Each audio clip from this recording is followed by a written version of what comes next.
A year later, new evidence tied him to the 1982 murder of 20-year-old Rebecca Becky Marrero, whose skull had been found by teenagers in a ravine near Auburn, just 100 feet from where another victim had already been discovered. Ridgway pleaded guilty to that killing too in 2003, bringing his official count to 49 murders.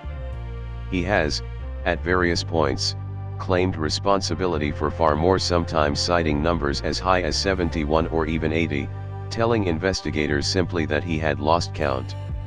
The sentencing, a room full of grief. The sentencing hearing that December was less a legal formality than an emotional reckoning that stretched over several days. One by one, family members of the victims stood and addressed Ridgway directly. Most were furious. They called him a monster. They told him they hoped his death would be slow and painful. Ridgway, by most accounts, sat largely still and expressionless, absorbing it without visible reaction.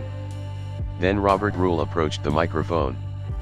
His 16-year-old daughter, Linda, had been one of Ridgway's victims. Rather than anger, Rule offered something almost no one in that courtroom expected: forgiveness, rooted in his own faith, delivered directly and without theatrics.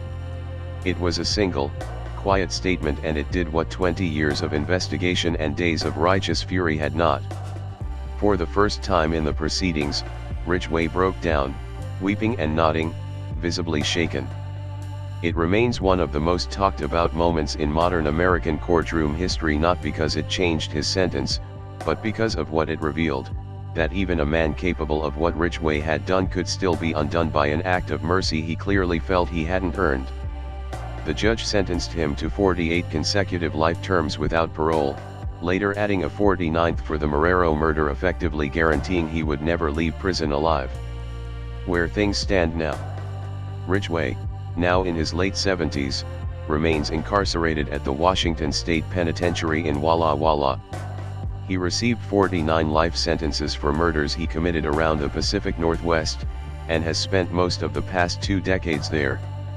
In September 2024, he was briefly transferred to the King County Jail, reportedly to assist detectives with still unresolved cases, before being returned to Walla Walla. The case, remarkably, still isn't entirely closed.